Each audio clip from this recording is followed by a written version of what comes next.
Hello ગાય, જય Shri Krishna, good morning, welcome to my new vlog. હું છું કૈલાસ, એક સીધી સાદી ગૃહિણી અમદાવાદથી, અને તમે જોઈ રહ્યા છો કૈલાસબેન ગુજ્જુ વ્લોગ નામની ચેનલ છે.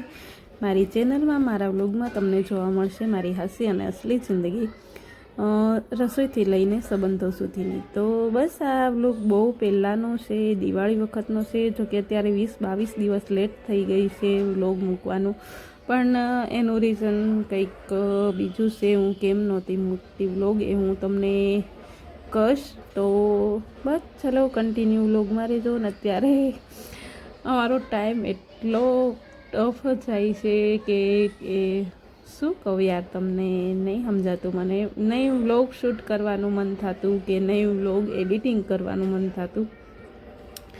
તો પણ બસ કંઈ નહીં, આ વ્લોગ જો શૂટ કરેલા પડ્યા છે એટલે ચલો તમારા જોડે શેર કરી દો. આજે દિવાળીનો વ્લોગ, અને દિવાળીમાં અમારા ત્યાં રિવાજ હોય છે કે નાના છોકરાઓ જેને થાય ને, જેને પહેલી દિવાળી હોય એમનું મેરાયું કહેવાય. હા, મેરાયું નીકળે છે. તો જો આ કાનાનું મેરાયું લઈને આવ્યા છે, ને મામા હોય એ તેડીને આવે, અને 7 ઘર ફરવાના હોય. શેરડી, આપણે શેરડીનો સાઠો હોય ને, એના શાર કાપા કરીને અંદર કોપરું મૂકવાનું ને એમાં દીવો બનાવવાનો, એનું મેરાયું બને. અને 7 ઘર ફરવાના હોય. 7 ઘરેથી બધા ઘી પૂરે, પ્લસ બધા જેને મેરાયું હોય એને પૈસા આપે એવું હોય. તો જેની પહેલી દિવાળી હોય અને જેના મેરેજ થયા હોય એની પહેલી દિવાળી હોય એનું પણ મેરાયું નીકળે. તો બચ્ચો અમારા ઘરે આવી ગયા હતા મેરાયું લઈને બધા. તો આ જે અમારા ગામડામાં રિવાજ આવો છે, અમદાવાદમાં તો નહીં, પણ અહીંયા આવી તો મજા આવે છે.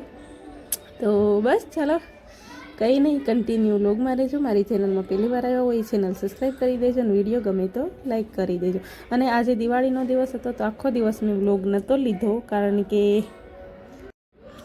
આથું હેરાન કરતો હતો ને. બીજા નંબરમાં કે ગામડે હોય એટલે ન ફોન હાથમાં ન લઈ શકીએ, કારણ કે કામ જ એટલું બધું હોય ઘરમાં. અમે કેટલા જણ છીએ, 15 થી 17 જણ છીએ, એટલે નહીં ટાઈમ રહેતો, ફોન નહીં લેવાતો હાથમાં, એટલે વ્લોગ શૂટ નહોતો કર્યો. તો બસ રાતે બધા કામ કરીને ફ્રી થઈ ગયા, અને રાતે વાગી ગયા હતા 12, અને મારે રંગોળી કરવાની હતી. તો જો આવી રંગોળી કરી દીધી છે. અને કારણ કે મેં રાતે રંગોળી કરી દીધી હતી, કારણ કે સવારમાં મોડું થઈ જાય એટલા માટે. તો બસ આ નેક્સ્ટ ડેનો વ્લોગ છે, નવા વર્ષનો દિવસ છે. તો જો વહેલા 5 વાગે આજે ઉઠી ગઈ હતી, નાઈન, અને નીચે આવી ગઈ. અમે ઉપરની રૂમમાં હોઈએ છીએ, ઉપર અમારા 2 રૂમ છે, અને આ નીચેના હોલમાં મારા સાસુને લોકો અહીંયા હોવે છે. તો બચ્ચો પથારી પડી હતી, તમે હાલો પહેલાં પથારી લઈ લો. ને હજી રસોઈમાં તો જો કે આજે બનાવવાનું હતું ઊંધિયું. આપણે ત્યાં અમદાવાદ અમારે ઉત્તરાયણના દિવસે ઊંધિયું બને, પણ મારા સાસુને એ લોકો આજે નવા વર્ષના દિવસે ઊંધિયું બનાવે. તો દર વર્ષ તો 2-3 વર્ષથી તો તૈયાર લઈ આવતા હતા, પણ તૈયારમાં શું થતું હતું કે નહીં કોઈને ભાવતું, એટલે કે આપણે ઘરે બનાવી દઈએ. તો બસ રાતે જો મેથીના મુઠિયા બનાવીને મૂકી દીધા હતા કે સવારે એ મહેનત કરવી ન પડે. તો બસ જો હું 5 વાગે ઉઠીને આવી ગઈ હતી. મારા જેઠાણી ગયા હતા વાહિંદુ કરવા, અને હું જો પથારી પડી હતી તો લેતી હતી, અને મારા સાસુ ચા બનાવતા હતા. તો બસ હારવાલો કન્ટિન્યુ રહેજો.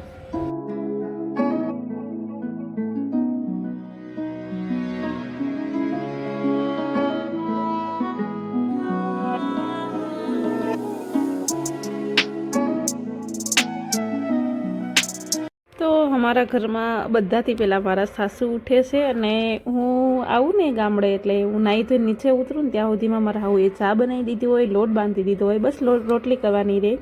તો બસ કંઈ નહીં, જો મારા સસરાની થોડી તબિયત નહીં સારી, એટલે દવાની થાળી પડી હતી ખાટલા નીચે. તો બસ એ બાજુ કરી દીધી, પથારી લઈ લીધી, ને મારા સાસુએ લોટ બાંધી રાખ્યો હતો. તો બસ સારું હાલો રોટલી બનાવી દઈ. અને મેં નાહી લીધું છે, પણ સાડી જૂની પહેરી છે, કારણ કે હજી ગામમાં જવાનું 10-11 વાગે કેમ કંઈક અમે ગામમાં જઈએ.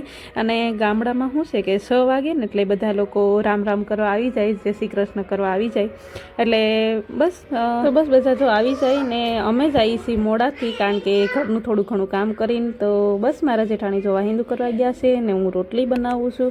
અને ત્યારે કેટલા 6:30 જેવું થઈ ગયું છે, પણ કોઈ આવ્યા છે મારા જેઠ થાય છે અમારા કુટુંબના. તો બસ એ બધા જો હોલમાં બેઠા છે, અને અમે રોટલા સુલે કરી, ગેસ છે અમારે, પણ એ અંદર હોલમાં છે ને શાક શાક દાળ ભાત ને જે કંઈ બનાવવાનું હોય ત્યાં બનાવવાનું હોય ને રોટલી અને રોટલા એ જો મેં ચૂલે બનાવી છીએ. તો બસ મેં ક્યારેય મારા પપ્પાના ઘરે નહીં ચૂલે બનાવ્યું, કારણ કે મને આવડતી જ નહોતી રસોઈ. મારા મેરેજ થયા ને ત્યારે મને રસોઈ નહોતી આવડતી, તો બધાને બહુ ટેન્શન હતું કે કૈલાસનું શું થાય કે કંઈ આવડતું નહીં. પણ મને મારા ઉપર વિશ્વાસ હતો કે જે કરીશું કરી લઈશ, એમ જે થાય.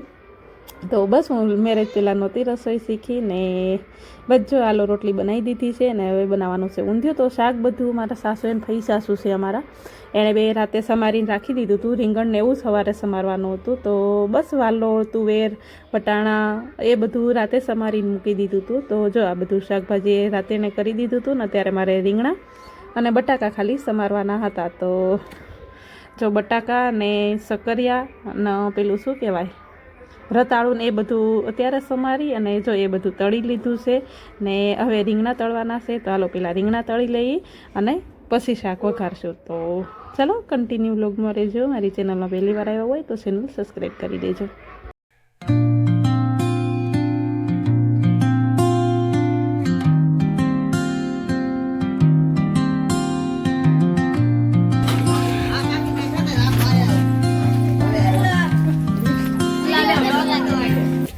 Lagi apa pagi?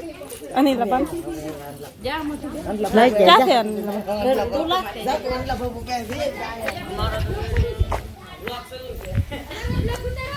Ha. Jai Shri Krishna. Happy New Year.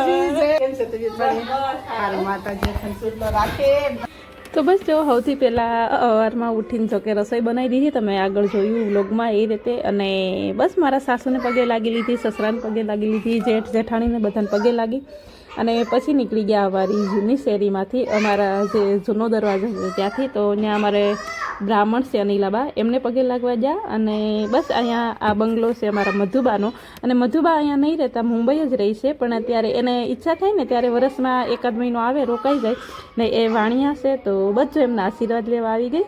અને અમારામાં આ રીતે પગ દબાવીને આ રીતે પગે લાગી અમે. તો બસ જો આ છે મધુબા, અને એ મુંબઈ જ રહી છે, પણ એને ઈચ્છા થઈ જાય ત્યારે ગામડે ક્યારેક રોકાવા આવી જાય. તો બસ જો હમણાં મહિના દિવસથી અહીંયા છે. તો બસ સારું હાલો. જો મેં આ સાડી લીધી છે દિવાળીની, જો કે મેં શોપિંગ કર્યું એ કશું નહીં તમને બતાવ્યું આગળ. અને બસ હાલો હવે જવાનું છે અમારે મારા કાકા સસરાના ઘરે, અને બસ બધી શેરીમાં પહેલાં જશું હજી સુધાબાના ઘરે ને. બસ ચલો હાલો કન્ટિન્યુ રહેજો.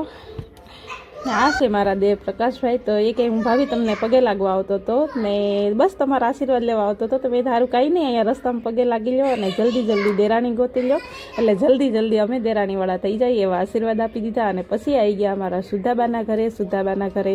બસ પગે લાગવા, એમને થોડી પગમાં તકલીફ છે એટલે હમણાં ઓપરેશન કરાવ્યું છે કંઈ. તો બસ ને અમે દર વર્ષે આવીએ છીએ સુધાબાને મળવા. તો બસ છે અમને બધાને દીકરીની જેમ રાખે છે, પણ પગે લાગવા નહીં દેતા કે તમે બધી મારી દીકરીઓ છો, પગે ન લગાય.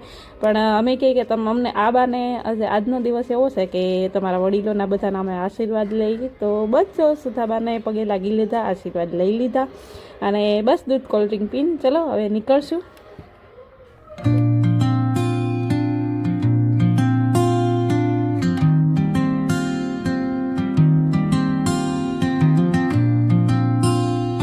તો બસ જો અમારા કાંઠે પગે લાગી લીધા છે. અમે બધે નહીં જતા, 7, 10, 12 ઘરે જઈએ છીએ, જે અમારા ઘરના બધા છે એના ઘરે. અને હવે જઈશ મારા કાકા સસરાના ઘરે, ને એ સામે કાંઠે રહી છે. તો બસ આ નદી પાર કરીને જવું પડે.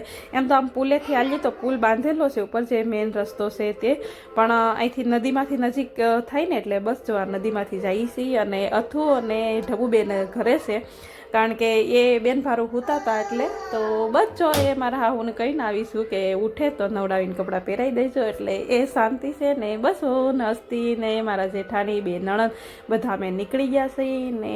બસ સારું હાલો આજનો વ્લોગ આ પૂરો કરી દઉં છું ને આ વ્લોગ બહુ લેટ આવ્યો છે એના માટે સોરી, અને એનું રીઝન છે બહુ મોટું રીઝન છે, પણ અત્યારે હું તમને કહી શકું એમ નથી કારણ કે બહુ મુશ્કેલીમાં છે એટલા માટે. તો બસ ચાલો કંઈ નહીં, 20 દિવસ પહેલાંનો આજે વ્લોગ મૂકું તે માટે સોરી, અને આજનો વ્લોગ અહીં પૂરો કરી દઉં છું ને આજનો વ્લોગ કેવો લાગ્યો કોમેન્ટ કરીને કહેજો. સારો લાગ્યો હોય તો લાઈક શેર સબસ્ક્રાઈબ કરી દેજો. ફરી મળશું નવા વ્લોગ સાથે, ત્યાં સુધી બાય બાય, આવજો, જય શ્રી કૃષ્ણ.